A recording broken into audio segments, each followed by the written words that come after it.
여러분 달리기 잘하세요? 네. 저는 달리기 되게 못해요. 단거리 달리기를 정말 못해서 고등학교 때 그 체력장을 하면은 다른 것들은 평균치 이상을 하는데 달리기 그 100m 달리기에서 매번 점수가 이렇게 쭉 깎였어요. 그래가지고 그 마지막 코스인 그 오래 달리기에서 정말 죽을 힘도 했었거든요. 그래야지만 겨우 1급의 턱걸이를 할 수 있으려고 말했거든요. 네, 고3이 되기 직전에 그 2월달에 체육 시간이 나오니까 계주를 하게 됐는데 반의 모든 학생들이 한 번씩 다 뛰기로 했어요. 근데 어쩌다 보니까 단거리 달리기를 못하는 제가 1번 주자로 뛴 거예요. 근데 저는 잘 뛰어서가 아니라 어차피 뭐 아무도 안 뛰려고 하고 나는 원래 못하는 사람이니까 이래저래 못 뛰는 건 상관없으니까 그런 마음으로 1번 주자로 뛰었어요. 근데 이게 무슨 상금을 주거나 점수에 반영되는 게 아니라서 그런지 그 같이 뛰는 그 다른 팀 1번 주자들이 전력을 다해서 뛰지 않는 거예요. 그때 제가 이런 생각이 들었죠. 나는 단 한 번도 달리기로 1등을 못 해봤다. 그러니까 이걸로라도 이겨보자. 그래서 정말 죽어라 뛰었어요. 그러니까 약간 애들이 저 이렇게 오버해 하는 그런 눈빛으로 쳐다보는데 정말 열심히 뛰어가지고 트랙을 한 바퀴 돌아온 시점에는 제가 1등을 하고 있었어요. 그래가지고 너무 기뻤죠. 아 나도 이제 1등이라는 걸 해보는구나 달리기로. 근데 갑자기 호흡이 탁 막히면서 큰 대자로 쫙 뻗었어요. 근데 뛰다가 자빠지면 얼마나 창피해요. 그 모든 부끄러움이 다 있잖아요. 근데 더 큰 일은 그 달리기 트랙 안에 저희만만 있던 게 아니라 여학생반이 2개나 더 있었어요. 100여 명의 여학생들이 다 쳐다봤어요. 그러니까 진짜 부끄럽고 창피하니까 빨리 일어나야 되는데 호흡이 끊어져서 그런지 아무런 반응 못하고 그냥 축 엎어졌었거든요. 그래서 전혀 몸을 못 움직이니까 친구들이 부축을 해가지고 실어서 이제 암실에 데려줬는데 워낙 심하게 다쳐가지고요. 10년 넘게 큰 흉터가 있었어요. 이렇게 제 팔꿈치랑 무릎의 양쪽에. 그래서 데칼코마니만 이렇게 양쪽에 이렇게 내리고 딱 있었는데 볼 때마다 이렇게 창피하고 그 쓰라린 추억들이 자꾸 생각이 나는 거예요. 지금은 시간이 지났으니까 3살이 돋아서 크게 티가 안 나고 어딘지 자세히 봐야지 이렇게 보이면 조그맣게 안 보이는데 어쩌다가 그 시간들을 되돌아보면서 그땐 그렇지라고 이렇게 생각을 하곤 해요. 근데 지금 제 그 달리기 이야기 속에는 달리다가 넘어졌다라는 실패도 있고 난 한 번도 달리기를 1등을 못 해봤다라는 그 좌절이 있고 수많은 사람들 앞에서 까닥 넘어지고 바로 일어나지 못했다라는 그 제일 큰 쪽팔림이 있고요. 10년 넘게 자리 잡았던 흉터이자 흔적이 있어요. 이처럼 오늘 우리가 나눈 말씀 가운데서도 자신의 모습으로 인해 그런 감정을 느낀 사람이 등장을 해요. 누가복음 5장 3절에서 7절인데요. 함께 성경을 찾으시고요. 제가 나머지 구절을 읽겠습니다. 3절에서 3, 4, 6, 7은 제가 읽을게요. 5절만 마천리사님께서 5줄만 읽으시면 돼요. 누가복음 네, 5장 5절이요. 5장 5절 한 절만 읽으시면 됩니다. 제가 3, 4, 6, 7 읽겠습니다. 예수께서 한 배에 오르시니 그 배는 시몬의 배라. 육지에서 조금 떼기를 청하시고 앉으사 배에서 우리를 가르치시더니 말씀을 마치시고 시몬에게 이르시되 깊은 데로 가서 그물을 내려 고기를 잡으라. 시몬이 대답하여 이르되 선생님 우리들이 밤이 새도록 수고하였을 때 잡은 것이 없지만은 말씀에 의지하여 내가 그물을 내리리이다 하고 그렇게 하니 고기를 잡은 것이 많아 그물이 찢어지는지라. 이에 다른 배에 있는 동무들에게 손짓하여 와서 도와달라 하니 그들이 와서 두 배의 채움에 잠기게 되었더라. 자, 오늘 본문을 요약하면 이래요. 베드로는 어부임에도 밤새 물고기를 한 마리 잡지 못했고 예수님이 깊은 데로 가서 그물을 던지라고 했으며 이에 순종하자 엄청 많은 물고기를 잡게 되었다. 그런데 여기에는 베드로의 감정들이 다 배제되어 있어요. 그래서 오늘은 베드로의 마음을 한번 상상해 보려고 해요. 베드로는 어부입니다. 물고기 잡는 사람. 당시에 갈릴리 호수에서 낚시를 하려면 몇 가지 조건들이 맞아야 해요. 잔잔한 바람은 필수였고요.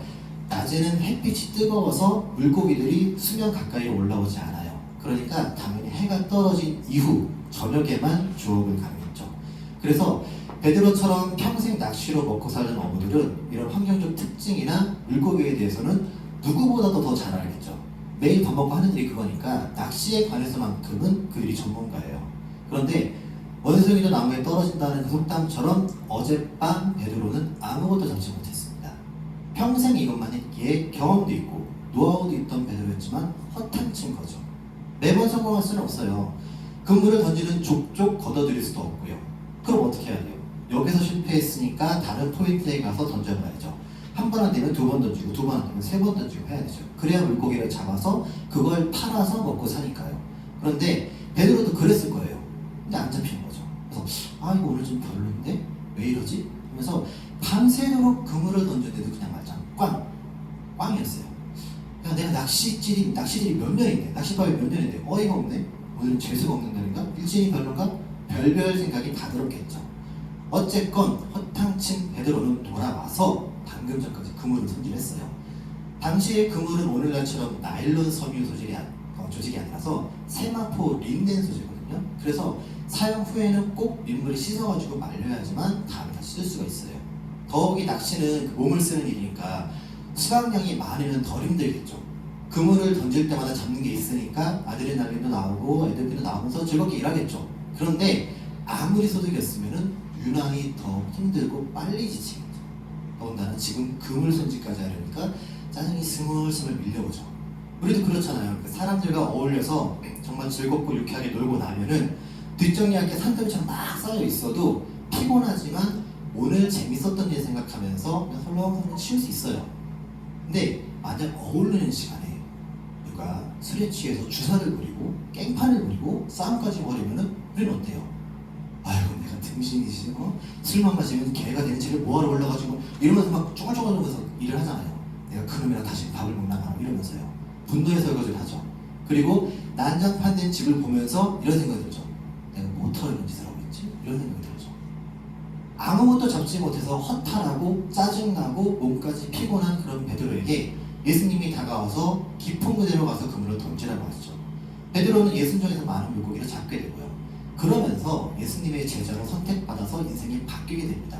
어려움 속에서의 순종이죠. 인간의 머리로는 납득이 되지 않는 것들을 선정했을 때 결과가 바뀐다는 것을 우리는 이야기 많이 들어봐서 알고 있어요. 그리고 그런 것들에 대한 내용들은 아까 구독하신 제 유튜브를 통해서 다음 달에 공개될 예정이니까 꼭 보시고요. 네, 또 연구합니다. 자, 오늘은 깊은 곳에 가서 그물을 던지다는 그 말을 들었을 때 베드로가 어땠을지를 집중해 볼게요. 아까 마창훈 선생님께서 읽으신 5절에서 베드로는 이렇게 말해요. 선생님, 우리들이 밤이 새도록 수고하였을 때 잡은 것이 없지만은 말씀에 의지하여 내가 그물을 내리리이다. 굉장히 부드럽고 순종적인 표현인데요. 이 구절의 원문 어감은 이런 느낌이에요. 마음이 꽉 깨물고 짜증을 막 억누르면서 저기요 다시 깊은 데로 저기까지 가서 노를 저어 가서 방금 손질 끝낸 그물을 던지라고요? 내가 밤새도록 했는데 한 마리도 못 잡았다고요. 더욱이 지금은 해가 중천이라 물고기도 다 숨어 있을 거라고요. 그래서 당신의 말대로 하자니 어부인 내 자존심이 엄청 상하는데 그래도 하나님 대로 한번 해볼게요. 베드로는 지금 이런 마음이에요. 그 후의 결과는 우리가 읽은 것처럼 엄청난 수확으로 돌아오죠. 혼자 감당 안 될 만큼이라 다른 배에 있는 동료들에게 도움을 청하며 그 놀라운 순간을 함께 목격하게 되죠. 분명 베드로는 실패했어요. 조금 부족한 게 아니라 철저하게 완전히 실패했어요. 자신의 경험과 지식을 총동을 했는데 아무것도 얻지 못했죠. 베드로에게 있어서 낚시는요 자존심이고 정체성이었지만 철저하게 짓밟혔어요. 부서졌어요. 실패자, 패배자, 루저라는 말이 딱 어울려요. 심지어 그 쪽팔리고 부끄러운 순간을 혼자만 간직하는 게 아니라 주변의 동료들이 다 봤어요. 야, 쟤 오늘 허탕 쳤어. 밤새도록 매달렸는데 꽁쳤어. 베드로도 별거 없네 뭐. 사람들이 수근거리고 비웃었을 수도 있어요. 더욱이 그런 상황에서 낚시의 낙자도 모르는 예수라는 사람이 와서 그 말을 했는데 그 말을 듣는다는 게 어부인 자기가 그 말을 듣는다는 게 얼마나 자존심 상하겠어요. 설령 잘 돼도 문제죠. 나는 낚시 전문가로 살던 베드로도 실패했는데 지나가는 일반인 말 듣고 그물이 넘치게 수확을 한다면 그게 어부예요? 전문가예요? 때려쳐야지. 그런 상황이에요. 베드로는 무능함이 여실없이 드러났지만 예수님은 엄청난 능력을 가진 분입니다. 이게 다가 아니에요. 누가복음 전반에 기록된 예수님은요 사람의 마음과 인격과 그들의 삶을 되게 중요시하세요. 그래서 예수님이 지금 베드로에게 하시는 말씀은 너 실패했지. 네가 잘한다고 생각한 그 부분에서 완전히 무너졌잖아. 심지어 그런 모습을 네 주변 사람들이 다 봤잖아. 이제는 숨기고 싶지만 숨길 수도 없잖아. 하지만 내가 너의 자존심을, 너의 정체성을, 너의 삶을 회복시킬게. 나에게는 너를 위한 계획이 있어.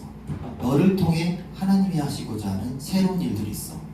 지금 잡은 그 수많은 물고기들은 나에게 그만한 능력이 있음을 보여주는 거고, 앞으로 너에게 벌어질 일들에 비하면 아무것도 아니야. 그러니 나만 믿고 따라와. 이제부터는 잡아먹기 위해 물고기를 잡는 어부가 아니라 생명의 길로 인도하기 위해 사람을 낳는 어부가 되려. 이런 뜻이에요. 그러니까 실패를 두려워하지 마세요. 매번 성공할 수 없기 때문에 때론 실패하겠지만 그 실패가 저와 여러분들의 삶의 마침표가 아니에요. 때론 우리의 실패가 달리다가 넘어져서 생긴 제 상처처럼 오래 지니고 있을 수 있지만 시간이 지나면 더 이상 아프지도 않고 시선을 끌지도 않고요. 내가 실패한 만큼, 내가 부족한 만큼 하나님이 더 채우실 것이라는 기대감을 가지세요. 그리고 내 주변에 나의 실패를 목격한 사람은 나중에 나의 회복과 온전해짐을 다시 목격할 증인이 되고요. 그러니까 실패했다고 영원히 혼자 숨지 마세요. 숨으면 여러분이 회복되는 걸 아무도 알아봐 줄 사람이 없어요. 원래는 여기까지가 준비한 내용이었고요. 글을 쓰면서 제가 이 이야기를 해야 되나 말아야 되나 계속 고민을 하고 생각을 했었는데 오늘 아침까지도 확신이었었고 시작하면서까지 계속 확신이었다가 얘기를 해야겠다는 생각이 들더라고요. 왜냐면 여러분들 표정이 나는 별로 실패 안 해봤는데 이런 표정이에요. 제가 이런 말씀 드린 이유는 베드로를 찾아오신 예수님이 저에게 동일하게 찾아오셨고, 그래서 제가 회복되고 새롭게 시작하려는 마음으로 유튜브 채널을 시작을 한 거고요. 그리고 지금 여러분 앞에서 다시 한번 고백하면서 그 다짐을 또 굳건하게 다지려고 하는 거예요. 그리고 나의 실패는 변화이자 회복의 시작이라는 걸 말씀드리고 싶어서예요. 저희 팀원들 분들, 저희 누님들은 다 아시는데 저는 제가 지금 42살입니다. 42살, 인생 절반, 삶의 절반을 살았는데요. 제가 지금 이게 파일럿이라고 그러죠. 이렇게 약간 샘플처럼 만드는. 그래서 3개월을 무조건 하기로 했어요. 3개월을 하고 결과를 두고 보자라고 이렇게 했는데 반응이 좋으면 계속하는 거고요. 아니면은 우리가 아닌 것 같아. 적을 수도 있는 거고요. 근데 뭐가 됐든지 간에 중요한 거는 하나님이 하시고자 하실 때 우리가 준비하면 된다는 것 같아요.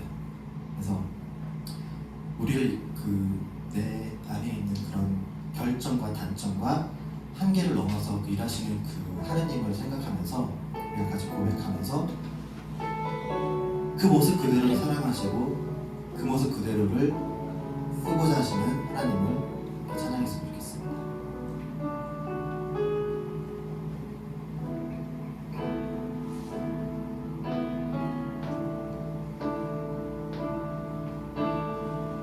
주께서 주신 모든 시간 헛된 것 없네.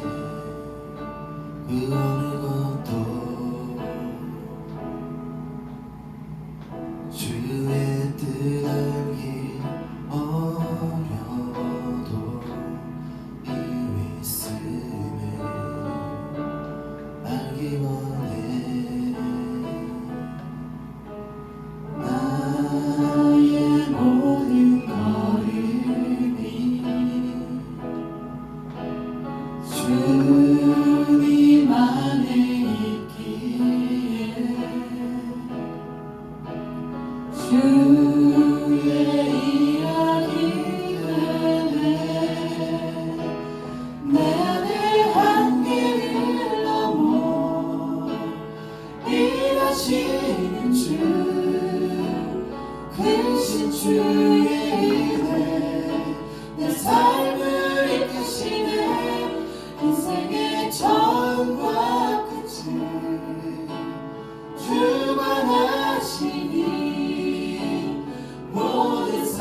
내가 실패라고 생각했던 걸 한번 다시 기억해 볼게요.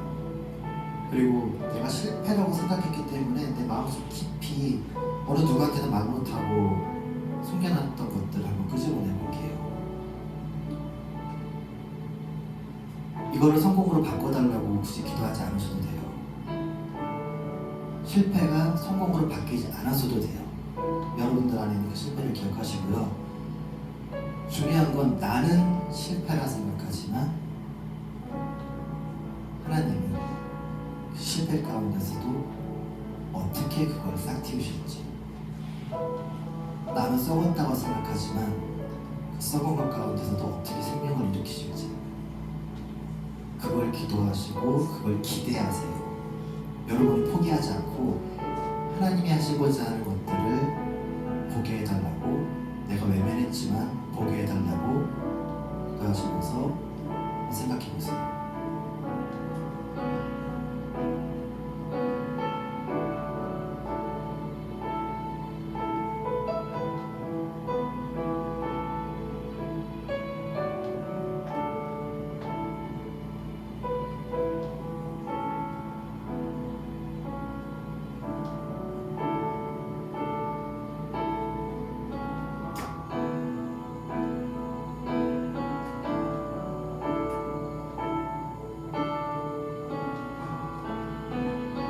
그리고 다시 내가 불렀던 찬양을 한 번 더 반복할 때요, 모든 시간 헛된 것 없고 우리가 주님을 뜻하기 어려워도 그 안에 이유가 있다는 것을 기억하시면서 다시 한번 찬양하겠습니다.